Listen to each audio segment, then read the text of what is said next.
In underground hip-hop, there's a few artists who are so skilled that they're almost like superheroes, a mutant with their music.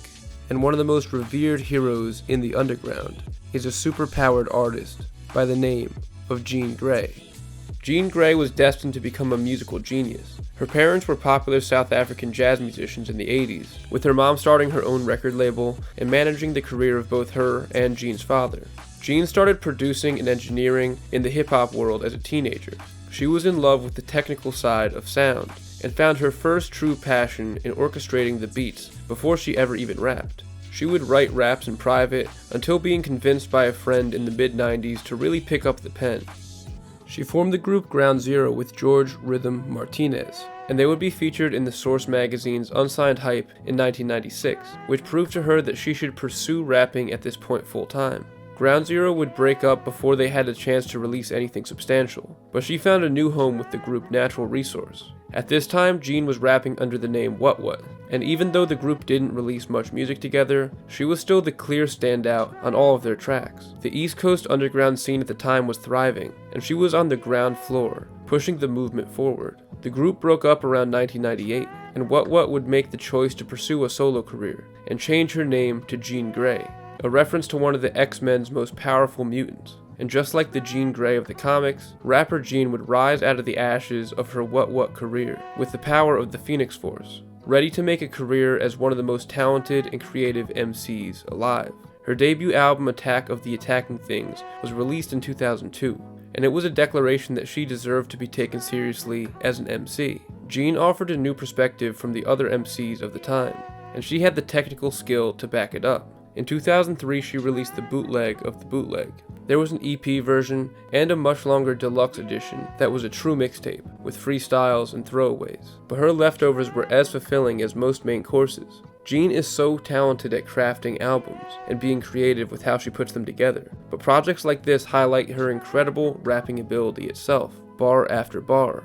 Her 2004 album, This Week, solidified her as one of the most talented writers in hip-hop. She's able to channel the supreme swagger of self that any top MC needs, and then subvert it, showing a sensitive side that most other MCs aren't secure enough to show off.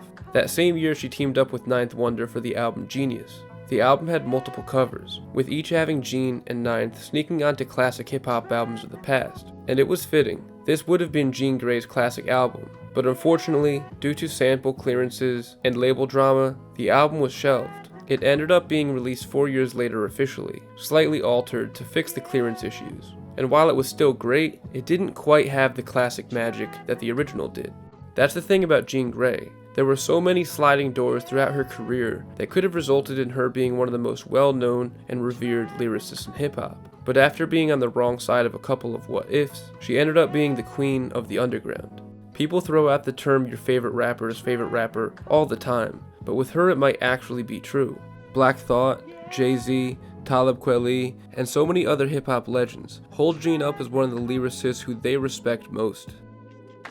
After being disenchanted with the music industry through her first 2 decades involved with it, she decided to take her career into her own hands. Jean Grae was very instrumental in helping to define the way that independent artists would maneuver in the internet age. Since 2008, she has been fully independent, doing what she wants, how she wants, selling features on Craigslist, and releasing unconventional albums in creative ways. She released 5 mixtapes between 2004 and 2011, but her real prolific years were still just around the corner. She released 16 projects between 2012 and 2016. The most impressive series in her catalog is her Gotham Down trilogy, Cycle 1, Love in Infinity, Lo-Fi, Cycle 2, Leviathan, and Cycle 3, The Artemis Epoch. The trilogy tells a grand story of love, heartbreak, and time travel. The whole thing is unapologetically postmodern, a mix of singing, rapping, skits, and a wide variety of otherworldly beats, all made by Jean herself. This is where Jean takes her artistry to the next level, no longer just a bar-heavy lyrical miracle, but now someone who is able to perform those musical miracles in other ways. Even though this series is most notable for its creativity, she still proves that she's a better rapper than most on the songs Fuckery Level 3000 and Kill Screen. The latter has one of my all-time favorite verses, 3.5 minutes of straight bars, wordplay wizardry. The following year, she released the EP Genie, a much softer, more personal outing that still showcased her insane creativity. Shorter EPs and albums are very popular right now, and for most artists, those shorter projects blend in together, but Jean was able to make each one of them their own listening experience. As a multi-hyphenate, Jean wears many hats. She is able to make each thing she touches an extension of herself. She even wrote and starred in her own sitcom called Life with Jeannie. Her EP called Number 5 is a complete change of pace, and it was more akin to a D'Angelo record than the usual lyrical miracles that she would perform. It's an abstract attempt to abstract a baby out of every listener. 6 and 7 followed that album up with even more love songs from the future. In 2014, she released The State of a read-along album book thing. And that is the actual title, that's not just me getting lazy on how I describe it. And the project is essentially that. Jean Grae reading an audiobook that she wrote over the top of some music. She released the trilogy of albums, That's Not How You Do That, That's Not How You Do That Either, and That's Still Not How You Do That, all with the subtitle An Instructional Album for Adults. These projects are hilarious and awesome, with Jean using each track to call out things that people do wrong, and she instructs them on how to fix it musically. Some of the song topics include mouth breathers, people who don't sit down right away when boarding an airplane, and people who make reaction videos. Nobody in hip-hop is making music this unique, this funny, and quite frankly, this good either. She released 3 Christmas albums in this span as well. The first was 2013's Ho Times 3, A Christmas Thingy, Jean Grae's Christmas Kwanzaa Vaswali Years, and then Merrypocalypse with Quelle Chris. Jean Grae and Quelle Chris got married in 2018. They gotta be the most talented married couple in hip-hop history. For those who don't know, Chris is one of the most consistently interesting artists in the underground today, and their work together as a musical duo is amazing. He appeared on many of the albums that I've already mentioned in this video, and he provided all of the beats to her 2015 EP, I Sweater God, which is one of the hardest projects in her catalog from a strictly rap perspective.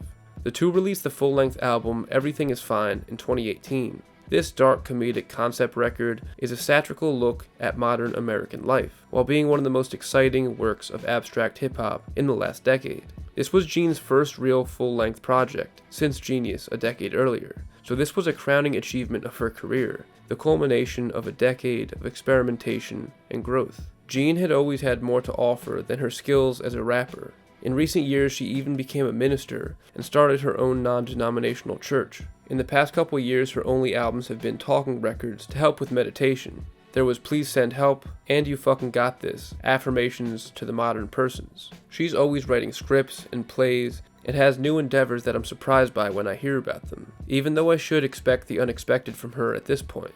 Jean Grae is one of the most creative minds in hip-hop, and whatever she decides to do next, I'll be right there for it, because Jean Grae is a genius. Thank you for watching, everybody. Hope you guys enjoyed this one. It's been a minute since I've covered a real underground icon, so I wanted to get back to my roots a little bit with this one. This video topic was voted on by the patrons. If you want to vote on next video topic, head over to patreon.com/DefGoldblum. Let me know down in the comments what is your favorite Jean Grae song. Also let me know what other artists I should cover next. And yeah, you know the deal. As always, I got a lot more headed your way, so stay tuned, stay safe, and stay def. Thanks for watching.